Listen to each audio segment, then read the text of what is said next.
안녕하세요, 한상기입니다. 베이징 공항에 방금 도착을 했고요. 이번에는 베이징 모터쇼 때문에 베이징에 왔습니다. 베이징에 오는 거는 딱 2년 만인 것 같아요. 제가 마지막으로 베이징에 온 게 2016년 베이징 모터쇼니까 진짜 딱 2년 만에 온 거죠. 오늘의 일정은 일단 짐을 찾고 호텔 가서 체크인을 한 다음에 모터쇼장에 가서 프레스 카드를 받는 거죠. 내일이 모터쇼 프레스데이 첫날이니까 오늘 받아두는 게 낫죠. 내일 아침에 되게 복잡하거든요. 사람 많고. 근데 좀 짐이 늦게 나오네요. 아시아나였으면 되게 빨리 나왔을 건데 남방항공 타니까, 제가 남방항공 처음이거든요. 좀 짐이 늦게 나오는군요. 예, 공항에서 나오면 바로 택시 승강장이 있고요. 오늘 기온이 15도라는데 꽤 덥네요. 이 베이징 공항에서 제가 택시를 몇 번 타봤는데 여기는 이상하게 택시 기다리는 줄이 별로 안 길어요. 그리고 여기는 예나 지금이나 택시가 이렇게 약간 삐스듬하게 서 있죠. 터미널 2에서 제 호텔까지 4.5km네요 8분. 오케이. 유턴. 아, 왜 나한테 물어봐? 아, 절로 갔어야 되는데. 아이고, 뭐야? 그래서 이쪽. 여기서 3.7km. 아저씨가 주소 보여줬는데 잘 모르나봐요. 그때 주소 보여줘서 잘 모르는 경우가 되게 많아서 뭐 별로 당황스럽진 않은데. 와, 여기 찾기 진짜 어렵네요. 쉬었어. 오케이. 이 호텔 주변 풍경이나 비주얼이 좀 그러네요. 뭔가 폐가 같기도 하고. 역시 싼 건 다 이유가 있었죠. 어쩐지 사진상으로 괜찮은 호텔이 싸더라고요. 지금까지 남아있는 게 좀 이상하죠. 저 데스크 영어가 전혀 안 돼갖고 뒤에 기다리는 다른 중국 사람이 대신 통역해줬네요. 사실 뭐 통역이 필요할 정도로 뭐 말이 필요한 건 아닌데. 몇 번이야? 1110인데 지나왔네요. 어디야? 여기구나.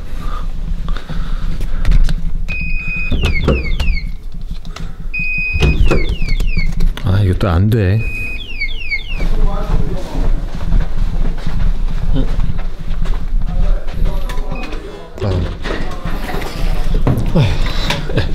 키 안 돼갖고 다시 갔다 왔네요. 뭔가 여기 좀 불안한데. 근데 되게 후질구리한 외관에 비해서 방은 좋네요. 이제 호텔에 체크인 하고요. 다시 택시를 타고 모터쇼장에 가서 프레스 카드 등록을 같이 할 생각입니다. 여기서 쇼장까지는 6.2km고요 15분 걸리네요. 6.2km밖에 안 되는데, 저는 베이징에 2008년부터 계속 왔는데 경련으로 항상 4월에만 왔거든요. 근데 희한하게 올 때마다 이렇게 날씨가 좋아요. 공기도 괜찮고.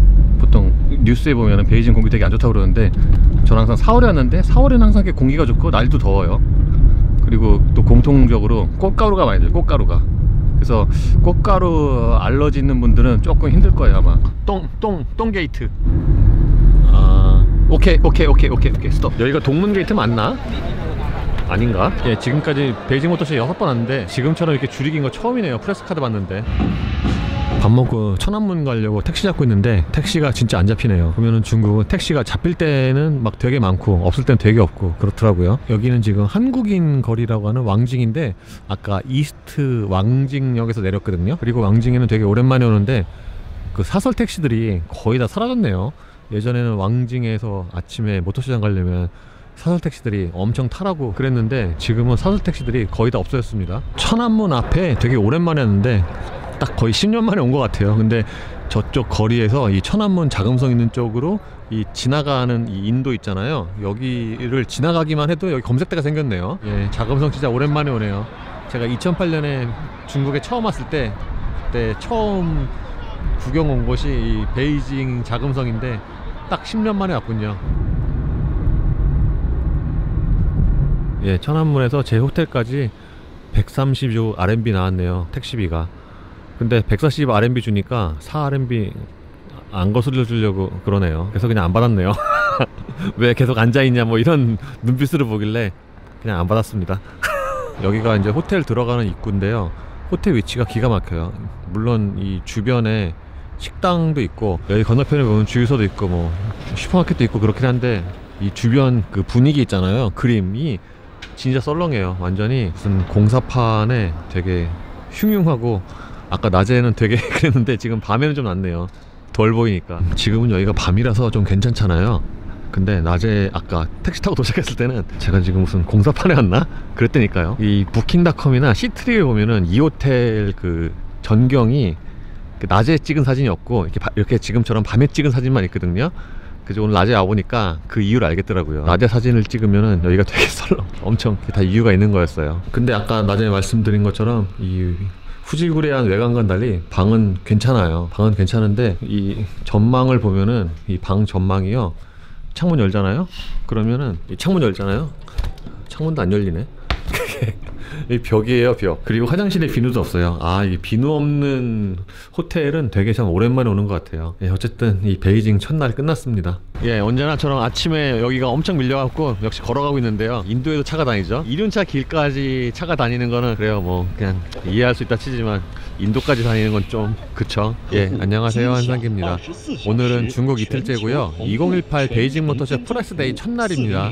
저는 2008년에 베이징 모터쇼에 처음 왔고요. 그때부터 계속 오고 있어요. 올해 베이징 모터쇼는 15회를 맞고요. 상하이와 함께 경연으로 열리고 있죠. 그러니까 유럽으로 치면은 파리나 프랑크푸르트 모터쇼와 뭐 비슷한 개념이라고 할 수가 있죠. 공식 명칭은 오토차이나죠. 모터쇼의 규모나 중요성은 그 시장의 중요성과도 비례를 하는데 중국이 가장 크잖아요. 작년에도 2,400만 대 이상이 팔렸고 신차가.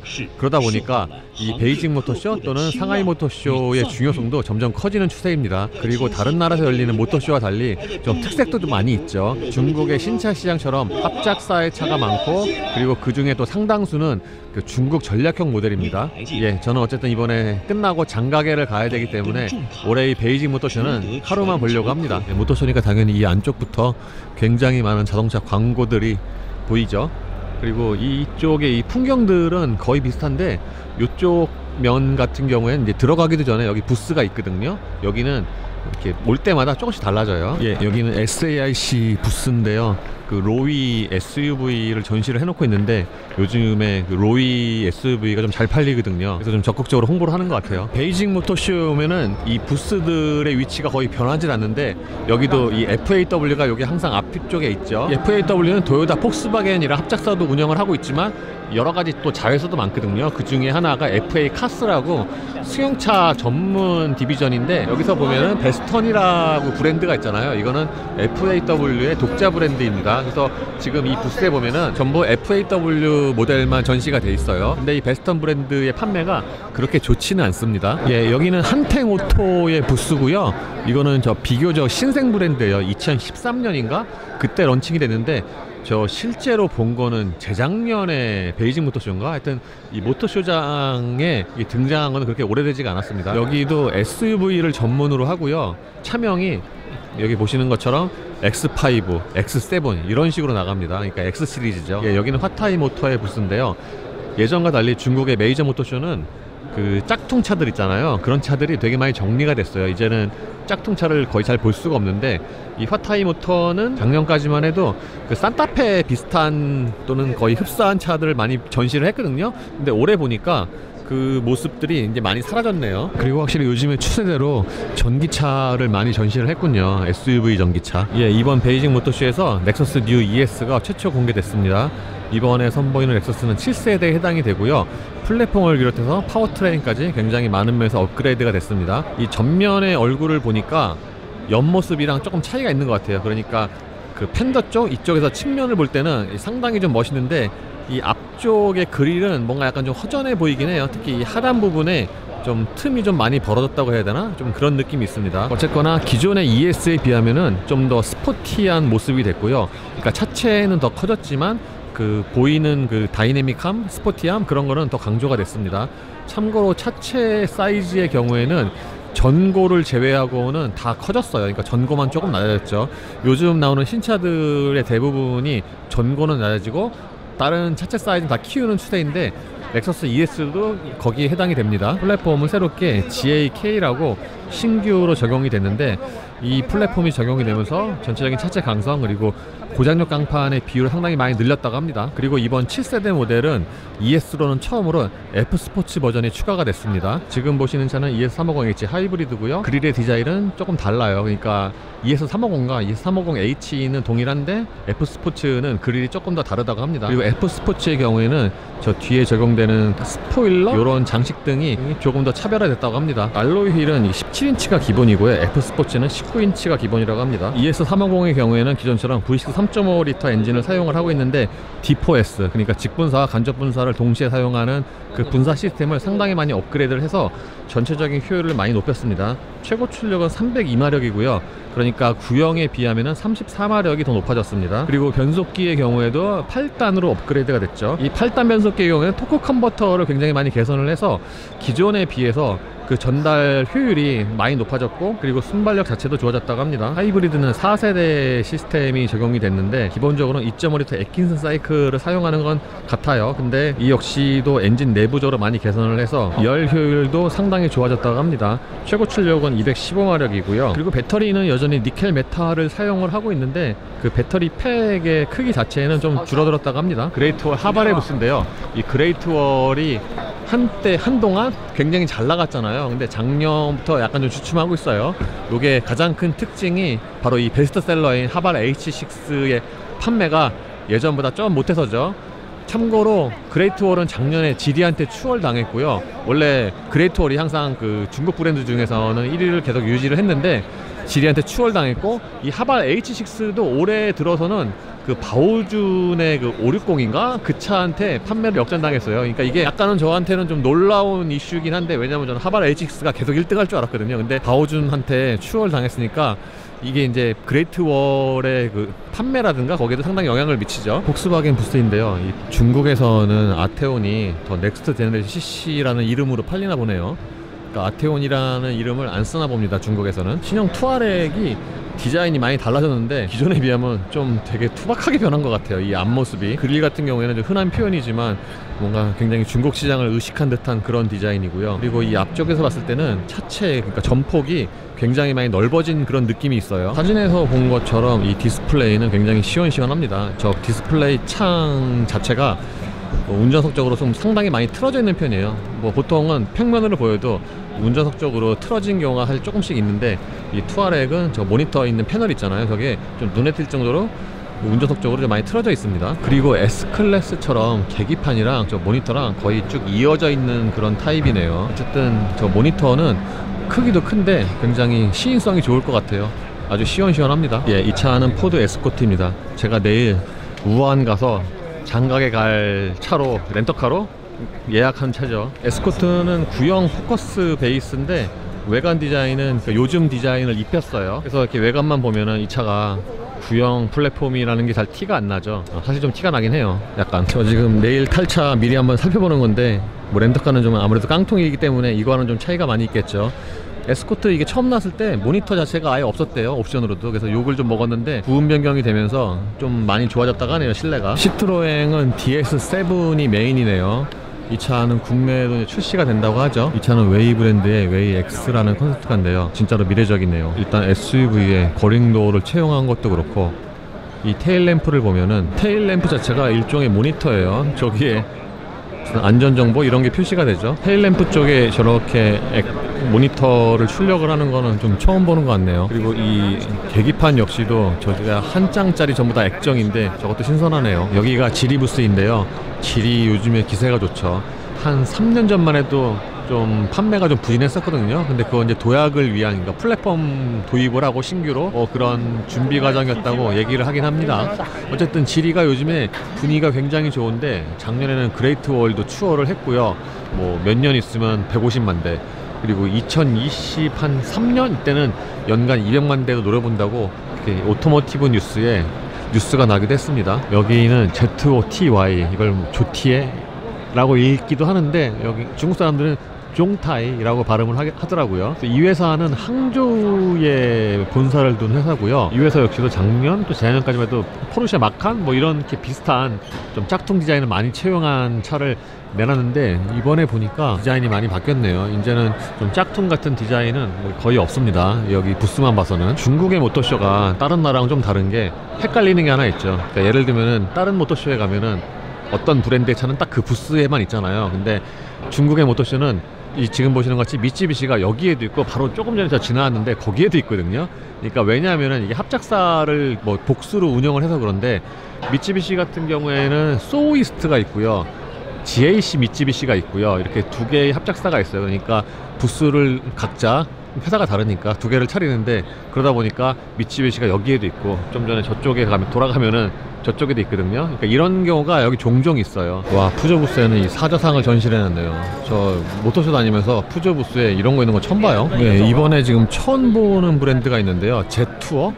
예, 하여튼 이게 지금 처음 보는 거라서 이게 뭔가 하고 지금 검색해서 찾아보니까 이게 체리의 자회사네요. 그러니까 체리 상용차의 새로운 브랜드라고 하네요. 그리고 이게 중국어로 읽을 때는 뭐 지에투라고 읽고요. 빅토리 로드, 승리의 길, 뭐 이런 뜻이라고 합니다. 이게 첫 차가 제투어 X70인데 앞으로 10대의 차가 더 나온다고 합니다. 체리의 상용차 디비전에서 나온다고 하는데 이게 다 SUV네요. 이게 왠지 SUV 전문 브랜드가 아닐까 싶기도 한데, 어쨌든 여기 X70도 있고, 이거는 컨셉트카군요. 제투어 X. 예, 기아 신형 스포티지네요. 뭔가 이 중국형 스포티지는 좀 작아 보이네요. 일단 그릴이 눈에 띄는데, 이렇게 보면은 요즘 중국에서 유행하는 그릴이 대략 어떤 스타일인지 약간은 좀 감이 올 것 같기도 해요. 뭐 투어렉도 그렇고 스포티지도 그렇고 이런 형태의 그릴이 좀 눈에 많이 띕니다, 요즘에. 여기는 링크앤코 부스인데요. 지리가 런칭한 브랜드죠. 링크앤코는 그 젊은 세대를 겨냥한 브랜드인데, 이게 지금 보시는 것처럼 그 젊은 세대 감각에 맞는 저런 기념품이라든가, 그리고 여기는 미용실인데 저는 이렇게 모터쇼 부스에서 머리 가다듬어 주는 거는 처음 봤어요. 어쨌든 이런 거 보면은 링크앤코 브랜드가 지향하는 걸 대략 가늠을 할 수 있는 것 같아요. 그리고 이런 기념품도 작년에 비하면은 수가 굉장히 많이 늘어났습니다. 링크앤코 01의 실내인데요. 외관 디자인은 좀 이렇게 마음에 안 들지만 실내는 기존의 지리차보다 이게 훨씬 고급스러워요. 제가 지리차는 몇 번 타봤는데 이런 소재라든가 이런 마감이 지금 보시는 이 01처럼 그렇게 좋지는 않거든요. 확실히 이 새로 개발된, 그러니까 CMA 플랫폼에서 나오는 이 01은 기존의 지리차보다는 전체적인 품질이 훨씬 좋지 않을까. 제가 지금 뭐 앉아봐서 정확히는 잘 모르지만 이 모니터는 크기도 상당히 크고 화질도 굉장히 좋네요. 지금 이 스티어링 휠 같은데 만져보니까 이 버튼의 촉감이라든가 이 소재도 상당합니다. 성급한 판단이긴 한데 링크앤코는 좀 괜찮을 것 같아요. 그리고 모니터가 있는 센터페시아 패널도 운전석적으로 좀 약간 틀어져 있어요. 기어레버는 굉장히 작네요. 이 앞에 수납 공간은 좀 너무 얕아갖고 그 수납 공간으로서의 좀 기능성은 좀 떨어질 것 같은데, 여기 바닥에 깔려있는 이런 고무 같은 소재도 상당히 좋습니다. 예, 여기는 BAIC 그룹의 부스인데, 아시는 것처럼 BAIC 그룹은 벤츠, 현대와 같이 합작사를 운영을 하고 있죠. 그리고 다른 대부분의 그 회사들처럼 독자 브랜드의 부스를 차리긴 했는데, 다른 회사들보다 이 독자 브랜드의 규모가, 그러니까 부스의 규모가 상당히 큽니다. 물론 이 BAIC 그룹의 바람과는 달리 독자 브랜드의 판매가 그렇게 아주 활성화가 된 건 아니에요. 작년 같은 경우에도 오히려 줄었어요. 그리고 이 BAIC 그룹의 디자인을 보면은 뭔가 현대도 보이고 사부도 보이고, 참고로 사부 같은 경우에는 그러니까 셴바오라고 있죠. 베이징 벤츠 부스인데요. 확실히 A클래스 앞에 사람이 제일 많군요. 뭐 베이징 벤츠는 부스에 뭐 사람이 항상 많긴 하지만 A클래스에 뭐 아주 바글바글합니다. 그리고 지금 이 A클래스는 사진보다 실물이 더 낫네요, 얼굴은. 지금 이거 시트 보니까 노멀 A클래스는 아니겠죠? 이렇게 앉아보면은 실내를 보니까 실내는 사진보다 좀 못한데요. 여기가 너무 좀 썰렁해요. 센터페시아 있는 여기가 너무 좀 간소화돼 갖고, 그리고 송풍구는 이거 왜 이렇게 크게 나는지. 여기서부터 저기까지 쭉 이어지니까 S클래스처럼 한 장처럼 이렇게 쭉 이어지는 저 액정, 저 부분은 되게 좋은데, 이제 방금 말씀드린 것처럼 이 공조장치 송풍구 등이 있는 이 센터페시아는 뭔가 좀 썰렁하긴 합니다. 근데 구형에 비하면은 이 실내 디자인이나 소재가 확실히 좋아진 건 맞아요. 그리고 이 앞쪽에 수납 공간도 상당히 크네요. 세단보다는 해치백이 훨씬 이쁜 것 같긴 해요. 이 세단은 뭔가 좀 억지로 좀 늘린 것 같은 그런 느낌이 있어요. 예, 어제 베이징 모터쇼 하루 보고요. 오늘 아침에 우한으로 떠납니다. 여기 베이징 터미널 2고요. 여기서 우한까지는 한 2시간 한 20분 걸린다고 하네요. 어쨌든 이래서 베이징은 2박 3일로 간단하게 끝내고 장가게로 갑니다.